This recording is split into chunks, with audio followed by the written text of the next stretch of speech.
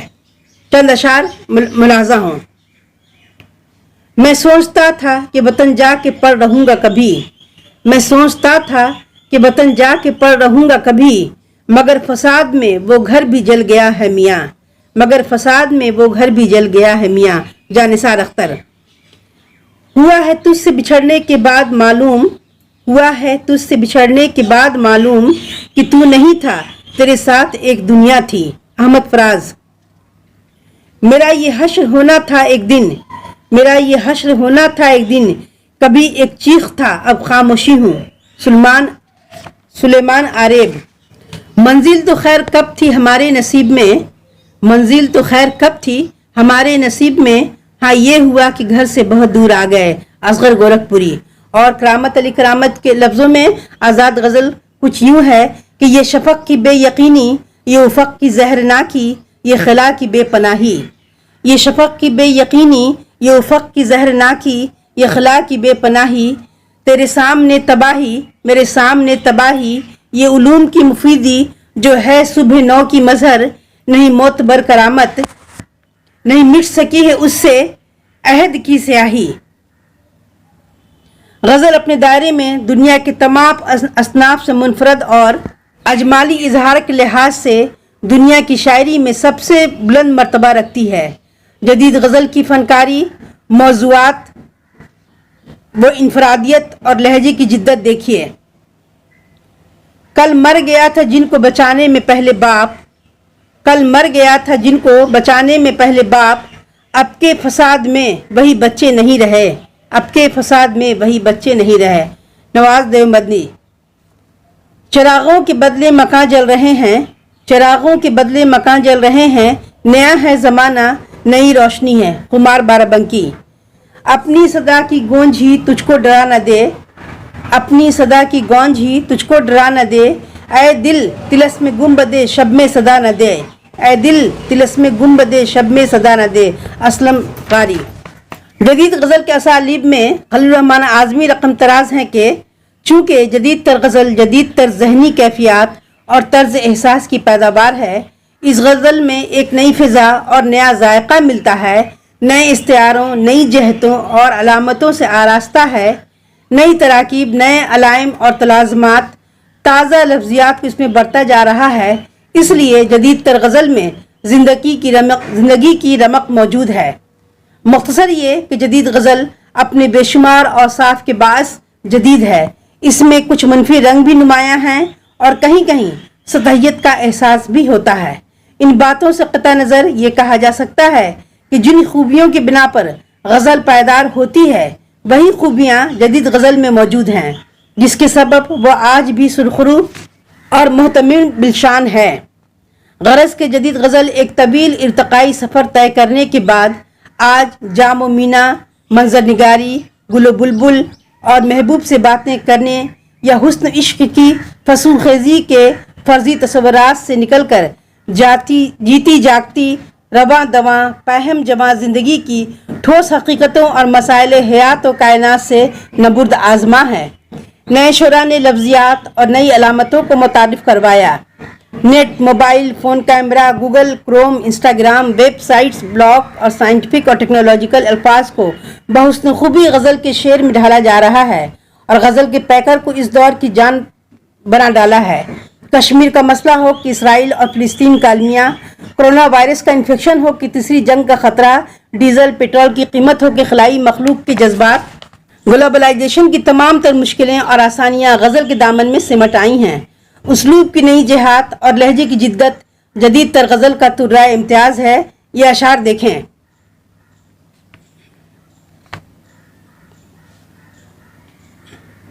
ظفر اقبال نے کس خوبی سے نئے زمانے کی تصویر کشی کی ہے۔ آتاب تھا کسی لمحے کا ایک زمانے پر، آتاب تھا کسی لمحے کا ایک زمانے پر، کسی کو چین نہ باہر تھا اور نہ گھر میں تھا۔ بڑھتی ہوئی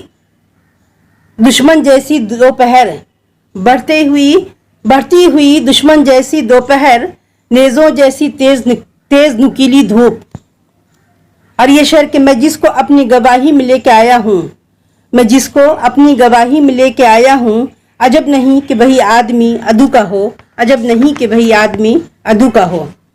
میں جس کو اپنی گواہی میں لے کر آیا ہوں، میں جس کو اپنی گواہی میں لے کر آیا ہوں، عجب نہیں کہ وہی آدمی عدو کا ہو۔ اور یہ پوری کی پوری غزل آج کے دور عتاب کی نظر ہے کہ غزل کا مطلب ملاحظہ فرمائیے۔ سبھی یہاں ہیں دریدہ دامن، سبھی کا اب حال ایک سا ہے، سبھی یہاں ہیں دریدہ دامن، سبھی کا اب حال ایک سا ہے، اب ایسی صورت میں کس سے پوچھیں یہ کیا بنا ہے، یہ کیا ہوا ہے۔ کچھ اس طرح بھی کبھی ہوا تھا سکوت دار و رسن کا عالم، کچھ اس طرح بھی کبھی ہوا تھا سکوت دار و رسن کا عالم، نہ کوئی دیوان اثر بقف ہے، نہ کوئی وحشی ڈٹا ہوا ہے۔ وہ آسمانوں پہ جانے والے، وہ چاند سے مٹی لانے والے، وہ آسمانوں پہ جانے والے، وہ چاند سے مٹی لانے والے، نہ جانے اب وہ کہاں گئے ہیں، ہر ایک گھر میں چھپا ہوا ہے۔ یہ مرض کیا ہے کہ جس کے ڈر سے تمام دنیا لرز رہی ہے، یہ مرض کیا ہے کہ جس کے ڈر سے تمام دنیا لرز رہی ہے، یہ کیا وبا ہے کہ جس کے آگے ہر ایک کا سر جھکا ہوا ہے۔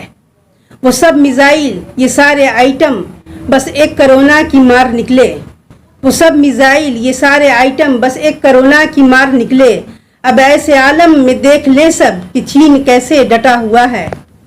نہ کوئی ہم پہ پہرہ زن ہے کہ ہم کہیں آئیں یا نہ جائیں، نہ کوئی ہم پہ پہرہ زن ہے کہ ہم کہیں آئیں یا نہ جائیں، ہر ایک انسان خود اپنے گھر میں اپنا قیدی بنا ہوا ہے۔ کوئی بڑا ہو یا کہ چھوٹا، کوئی گدھا ہو یا کہ بادشاہ، کوئی بڑا ہو یا کہ چھوٹا، کوئی گدھا ہو یا کہ بادشاہ، اس ابتلا کا کمال یہ ہے کہ سب کو یکتا کیا ہوا ہے۔ ہمارا ذوق سخن ہے جاری، اسے کسی شے کا ڈر نہیں ہے، ہمارا ذوق سخن ہے جاری، اسے کسی شے کا ڈر نہیں ہے، نہ حسن ہم سے الگ ہوا ہے، نہ عشق ان سے جدا ہوا ہے۔ طالبات، اردو غزل کا جادو ہر دور میں سر چڑھ کر بولتا رہا ہے، اور غزل قدیم ہو کے جدید اس کی زلف گرہ گیر کے سب اسیر نظر آتے ہیں۔ بقول میر تقی میر، ہم ہوئے تم ہوئے کہ میر ہوئے، ہم ہوئے تم ہوئے کہ میر ہوئے، سب اسی زلف کے اسیر ہوئے۔ حوالہ جاتی کتب: نمبر 1 جدید شاعری ڈاکٹر عبادت بریلوی، نمبر 2 غزل کا نیا منظرنامہ شمیم حنفی، نمبر 3 غزل نمبر فن اور شخصیت، نمبر 4 آزادی کے بعد غزل کا تنقیدی مطالعہ بشیر بدر، نمبر 5 اردو غزل کا ارتقاء پروفیسر مغنی تبسم۔ شکریہ۔